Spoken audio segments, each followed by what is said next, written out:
अब ऐसे ही लोग बचे हैं जो आप जैसे लोगों को सुनेंगे, सिर्फ और सिर्फ क्वालिटी के लोग बचे हैं, क्वांटिटी जा चुकी है। तो और राकेश रोशन जी से अनुरोध करूंगा कि आप वंचित रह गए मदद कर ले और सीधे, क्योंकि 3 दिन का कार्यक्रम था, अब मैं सीधे भारत भूषण जी को दे रहा हूँ।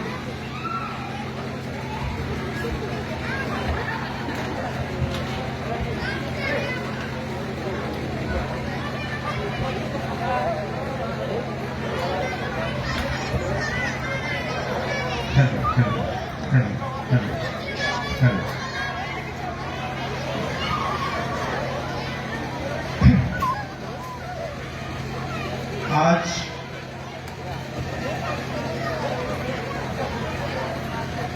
शिक्षा के इस मंदिर में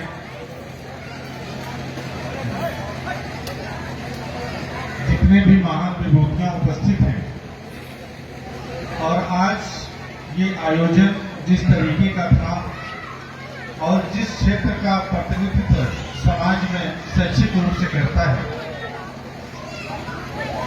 आज इस विद्यालय में कार्यक्रम वार्षिकोत्सव का था और ये कार्यक्रम हर साल होता रहा है और आगे भी होता रहेगा। वार्षिकोत्सव के आयोजन, लेकिन कभी कभी जिंदगी का कुछ ऐसा पल, ऐसा समय, ऐसा अवसर होता है कि किसी भी तरीके का सामाजिक आयोजन जीवन में एक अमर गाथा बन जाता है, एक इतिहास बन जाता है, जिसके साथ भावनाएं और संवेदनाएं जुड़ जाती हैं। ऐसे भी कार्यक्रम कभी कभी जीवन में देखने को, महसूस करने को मिलते हैं। आज उसी रूप में इस मंदिर में, इस प्रांगण में, इस भूमि को सच पूछियो तो पूज्य बाबू जी का आगमन जितने सालों से यहाँ रहा है और जितनी बार आए होंगे, यहाँ गए होंगे, यहाँ से उनके चरण यहाँ पर पड़े होंगे, तो मेरे मन की भावना थी कि उस मिट्टी को भी एक बार मैं नमन कर लूं जिस मिट्टी में उनके चरण पड़े हुए हैं। और ये सौभाग्य मुख्य अतिथि के रूप में मिलेगा, ये जीवन में कभी नहीं सोचा था। और सच पूछिए तो जितने भी कार्यक्रमों में अब तक मैंने अपनी जिंदगी में भागीदारी की है, उन सभी कार्यक्रमों में आज का कार्यक्रम मेरे लिए बहुत भारी पड़ा है। इस मंदिर में जहां पर वो मुख्य अतिथि बन के आते थे, वहां मैं कैसे जाऊं? एक मन का संकोच, एक मन का शिष्टाचार, एक संस्कार, ये बार बार भिगो रहा था। लेकिन जब हमारे बगल में आज के हमारे विशिष्ट अतिथि गोपाल जी यादव जब आकर के हमारे बगल में बैठे, तो मेरा थोड़ा सा उत्साह बढ़ गया और मुझे लगा कि चलो कुछ मेंटेन हो गया। ऊर्जा का जो स्रोत है वो फट के बराबर एक भाई के साथ समावेशित हो गया। तो मुझे लगा कि एक ऐसा व्यक्ति जिसको बनारस नहीं, पूर्वांचल का वो छात्र, वो नेता, वो नौजवान, वो पुराने लोग इतने श्रद्धा से नाम लेते हैं, इतने श्रद्धा से लेते हैं। मुझे लगता है कि गोपाल जी यादव को ऐसे जितने लोग जो पिता तुल्य होंगे, जो जानते होंगे, सबने अपने पुत्रों में सिंचित किया होगा, ऐसा इनका व्यक्तित्व रहा है। और आज ऐसी शख्सियत, एक बड़ी जिम्मेदारी मिली है। किसी पार्टी का जिला अध्यक्ष होना कोई बड़ी बात नहीं होती। आज सौभाग्य है कि इस कार्यक्रम में कोई पूर्व विधायक, पूर्व सांसद, कोई पूर्व मंत्री नहीं है। ये सौभाग्य है, क्योंकि जब तक हम संगठन के पदों पर रहते हैं तब तक हमें कहा जाता है कि हम जड़ों से जुड़े हैं और जनता से जुड़े हैं। तो जड़ों से और जनता से जुड़े होने का प्रमाण है कि आप संगठन में हैं, और जो ही इस पाले से निकल के उस पाले में पूर्व मंत्री, पूर्व विधायक, पूर्व सांसद जहां हुए तो तलवार लटक गई गर्दन पर। बचना बड़ा मुश्किल होता है, बड़े कम लोग बच पाते हैं। लेकिन यहाँ जितने लोग सामने बैठे हैं, जितने भी विभूतियां बैठी हुई हैं, आज त्रिलोकीनाथ पांडे जी हमारे सामने हैं, जिन्हें एक मनीषी के रूप में समाज याद करता है। डॉक्टर राम यादव जी, जिन्होंने चंदौली जनपद का मस्तक ऊंचा किया पूरे पूर्वांचल में, पूरे प्रदेश के अंदर, ऐसे डॉक्टर राम यादव जी निर्दोष व्यक्तित्व के धनी। हमारे बीच में दिनेश यादव गाय जी बैठे। 12 दिन तक पूरे भारत में लगातार कोई 12 दिन तक आयोजन कराता हो, वो भी संगीत के कार्यक्रमों का, ऐसा अभी तक नहीं सुना गया। ऐसा ऐतिहासिक भाई आपके बीच में बैठा हुआ है दिनेश यादव गाय जी, एक जोरदार ताली से उनका अभिनंदन करें। ये सारे लोग समाज के अलग अलग क्षेत्रों के मनीषी जिनके अंदर प्रतिनिधि बनने की क्षमता है, ये प्रतिनिधित्व तो कर सकते हैं? नहीं, ये प्रकृति ने इनको ऐसा बना के ही भेजा है। आज रमेश यादव डब्लू जी हमारे बीच है। आज ऐसा नौजवान जिसे पशु प्रेमी के नाम से जाने जाने लगा इतनी कम उम्र में, आप कल्पना कर सकते हैं कि कितना संस्कार पोषित है प्रकृति से। नौजवानों का जितने लोग यहाँ पर बैठे हैं, डॉक्टर राजेश मिश्रा जी हम लोगों के बीच में बैठे हैं। आज देश विदेश में ये नाम रोशन कर रहे हैं, छात्रों को नौजवानों को रोजगार दे रहे हैं। भरत यादव जी बैठे हैं, सुबेदार यादव जी जिला उपाध्यक्ष रहे समाजवादी पार्टी के, लेकिन ये पद इनके लिए बड़ा छोटा है, क्योंकि इनका परिचय ऐसा है कि ये जितने दिखने में नौजवान लगते हैं उतने बुजुर्ग हैं ये अनुभव से। ये इनके व्यक्तित्व की सबसे बड़ी खासियत है। और आज इनके बड़े भाई और हम लोगों के घनिष्ठ मित्र डॉक्टर सुभाष चंद्र यादव जी क्षेत्रीय पुरातत्व अधिकारी बनारस मंडल के होकर के और सरकार की सारी योजनाओं के प्रतिनिधि के रूप में, चाहे संस्कृति विभाग हो, पुरातत्व विभाग हो, उसके नाम कर रहे हैं, काम कर रहे हैं।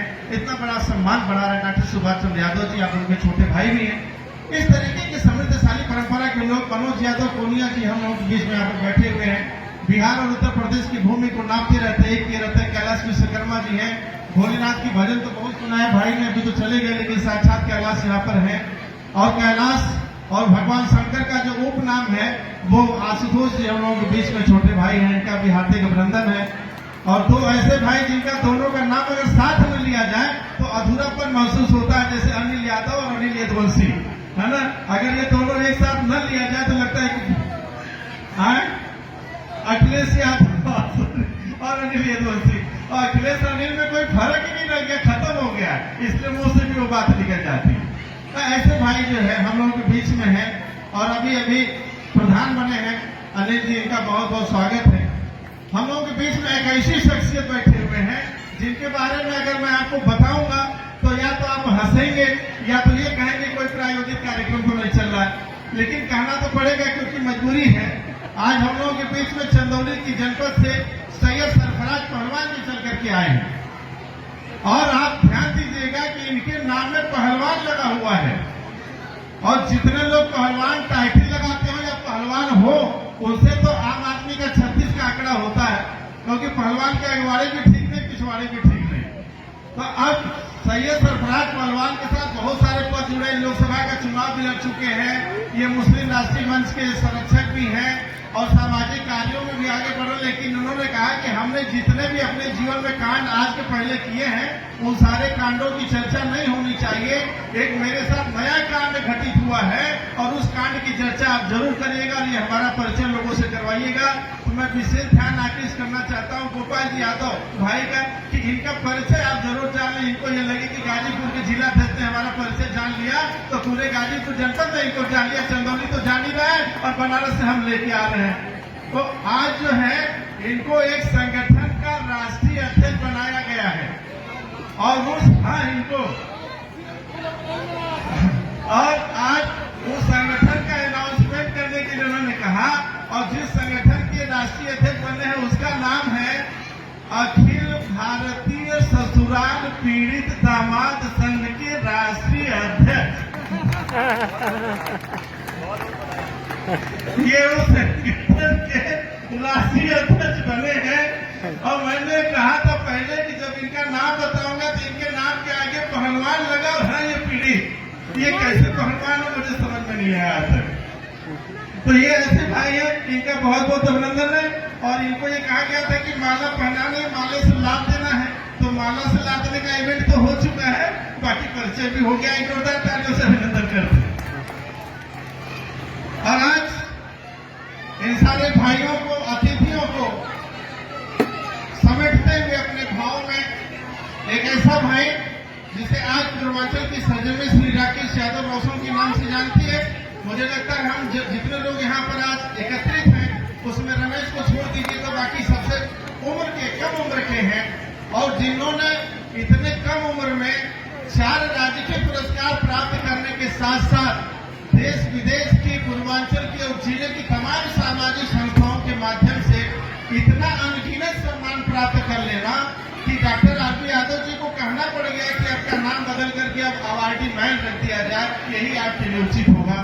तो ऐसी शख्सियत श्री राकेश यादव रोशन जी, जिसको जो कि मंच संचालन में भी अपनी दक्षता से हमें हमेशा चुनौती देते रहते हैं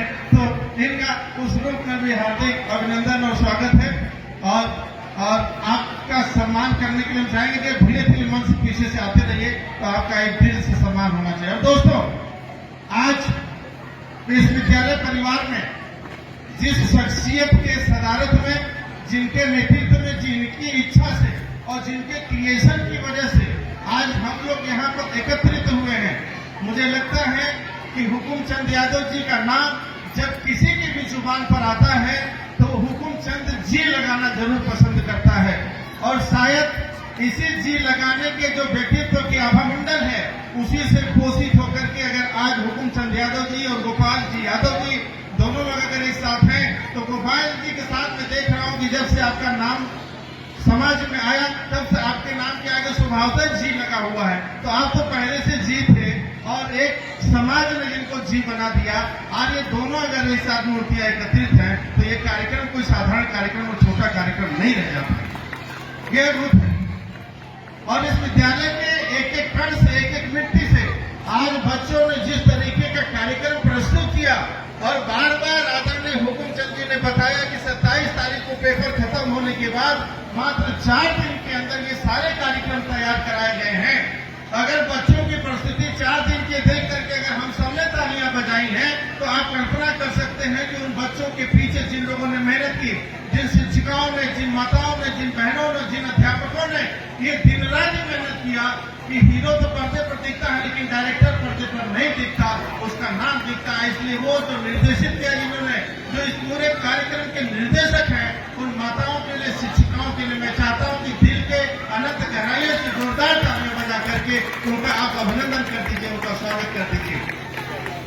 साथियों, पूज्य बाबूजी का स्मरण आप सबके हृदय में उसी तरीके से दीपक की तरह, ज्योति की तरह जल रहा है जैसे अनंत आकाश में आत्मा हमेशा अजर और अमर होती है। इसलिए जब कभी भी मैं उनका नाम अपने जुबान से जिक्र करने लगता हूँ तो ये आवाज मुझे बार बार अंदर से स्पंदित करने लगता है कि तुम तो केवल अकेले नहीं हो, तुम्हारे जैसे जो लाखों और हजारों पुत्र लोग थे जो तुम्हारे सामने बैठे हुए हैं। इसलिए कुछ कहते समय भी वो ऊर्जा आकर के मुझे रोकती है और आपके बराबर, आपके समकक्ष ला करके खड़ा कर देती है, जिस व्यक्तित्व की वजह से राजिद के नाम के आगे राजस्व लग जाता है।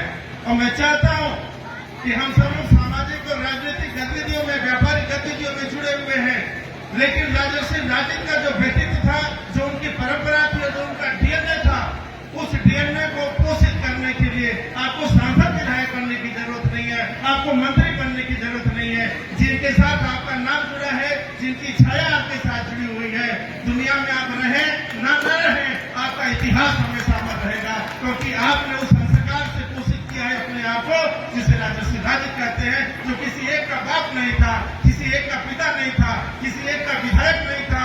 तो वैसे व्यक्ति के आप पोषक हैं। इसलिए मैं आप सबको नमन करता हूं, आपको प्रणाम करता हूं। ये मेरा सौभाग्य है कि उन्होंने ऐसी बगिया सींची है जिसे मुझे इस रूप में दर्शन करने का सौभाग्य प्राप्त हो रहा है। इसलिए आप सब मेरे लिए बहुत ही सम्मानित है और हमसे हमेशा आपका कद और व्यक्तित्व और आपका आचरण हमेशा ऊंचा रहेगा। चाहे हमसे कोई भी भूल हो जाए, मैं आपसे कोई भूल होगी ऐसी कल्पना नहीं कर सकता, अपने दिमाग में ला नहीं सकता। इसलिए आप मुझे उसी रूप में देखें और कोशिश करें। अक्सर वो कहा करते थे, जब विद्यालयों में जाते थे तो एक बात का जिक्र करते थे कि पूरी दुनिया के अंदर हमारी आंखों से जितनी भी चीजें दिखाई दे रही हैं, जितने भी सामान दिखाई दे रहे हैं, उसको इंसान ने बनाया है, किन्हीं किन्हीं औजारों से, हथियारों से, कलाओं से बनाया है। लेकिन अगर ये पूछा जाए कि अगर इन सामानों का निर्माण किसी कारखाने में होता है तो इंसान एक चीज है, एक इंसान एक प्रोडक्ट है, इसका कौन सा कारखाना है जहां इंसान का निर्माण किया जाता है, इंसानों का प्रोडक्शन किया जाता है? तो वो कहते थे कि विद्यालय एक ऐसा चीज है जहां इंसानों का प्रोडक्शन होता है, यहाँ इंसान बनाए जाते हैं। और इस विद्यालय में इंसान पैदा हो, मनुष्य पैदा हो, इसके लिए पिछले 35 सालों से जिस तरीके से संघर्ष किया इस विद्यालय के प्रबंधक, हम लोगों के बड़े भाई, हम लोगों के अग्रज, हम लोगों के अगुआ, हम लोगों के मार्गदर्शक, जिन्होंने जो संघर्ष की गाथा अपनी बताई कि गाजीपुर जनपद शिक्षा के क्षेत्र में पूरे देश में जाना जाता है, कभी अच्छे के रूप में, कभी बुरे के रूप में। लेकिन बात वो नहीं है, बात यह है कि किस कारवां में किसने अपना हाथ धो लिया, बहती गंगा में किसने हाथ धो लिया। इस विद्यालय का प्रबंधन, इस विद्यालय के शिक्षक, इस विद्यालय के छात्र और गार्जियन और अभिभावक उन लोगों ने बहती गंगा में हाथ नहीं धोया। इसलिए इस विद्यालय में शिक्षा के साथ संस्कार भी पोषित होता है। ये आवाज जो हुकुमचंद जी की निकलती है शेर की तरह गरजते हुए, वो आवाज ऐसे नहीं निकलती। वो आवाज ईमानदारी की होती है, वो सच्चाई की होती है, वो जमीर की होती है, वो संस्कार की होती है, व्यक्तित्व की होती है, एक परंपरा की आवाज होती है। इसलिए आवाज हमेशा बुलंद निकलती है। इसलिए इनको कहा जाता है कि एक जांबाज और जोरदार वक्ता है हुकुमचंद जी। जब ये खड़े होते हैं तो मंच हिलता है, जब ये खड़े होते हैं तो विषय हिलता है, विषय का जवाब भी मिलता है और सवाल भी पैदा होता है। ऐसी आपकी वाणी रही है और हम लोग उस परंपरा से पोषित हैं। और आज मुझे लगता है कि जब इनसे हमारी बातचीत हो रही थी कल परसों में, और जब आपने बताया कि मैं ये चाहता हूं कि कुछ भाई साहब से यानी कुछ बाबूजी से जुड़े हुए जो लोग रहे हैं वो ज्यादा से ज्यादा लोग अगर इस कार्यक्रम में आ जाएंगे तो मैं समझूंगा कि उनकी उपस्थिति हो गई, उनका आगमन हो गया। और आज मुझे इस बात की खुशी है कि ये सूचना जहां तक मैं पहुंचा पाया, वो सारे भाइयों ने एक फोन पर यहाँ आने की हामी भर दी और वो सारे लोग यहाँ पर मौजूद हैं। मैं उन सभी मनीषियों के लिए भी चाहता हूँ कि एक जोरदार तालियों से उनका अभिनंदन करें, उनका स्वागत करें। और आज दोस्तों, आज समय का अभाव है, कार्यक्रम बहुत देर से चल रहा, बच्चे भी हैं, तमाम जिम्मेदारियां हैं, तो मर्यादा ये भी कहती है कि उसका ध्यान रखा जाए। लेकिन इन मर्यादाओं के बीच में जो हमारे बच्चे पीछे खड़े हैं और ये जो मशीन चल रही है, इसमें भी जिन लोगों ने अपना योगदान दिया, जिन लोगों ने नाश्ता करा, प्रत्यक्ष अप्रत्यक्ष रूप से जिन लोगों ने सहयोग किया, उन सभी लोगों का हृदय के अनंत गहराइयों से आभार व्यक्त किया जाना चाहिए। क्योंकि कार्यक्रम कोई भी हो, छोटा हो या बड़ा हो, कार्यक्रम छोटा बड़ा नहीं होता, विचार छोटी बड़ी होती है, सोच छोटा बड़ा होता है और सहयोग छोटा बड़ा होता है। इसलिए हम सब लोग बड़े विचार से इस विद्यालय के लिए हर प्रकार से खड़े रहने का संकल्प लेते हुए ये कहना चाहते हैं कि बदल देंगे जमाने का मुकद्दर, वक्त के हाथ खंजर नहीं रहने देंगे। ए जिंदगी जरा होश में आने दो, आपकी राह में कोई पत्थर नहीं रहने देंगे। बहुत बहुत आभार, धन्यवाद, जय हिंद, जय भारत। बहुत बहुत धन्यवाद, बहुत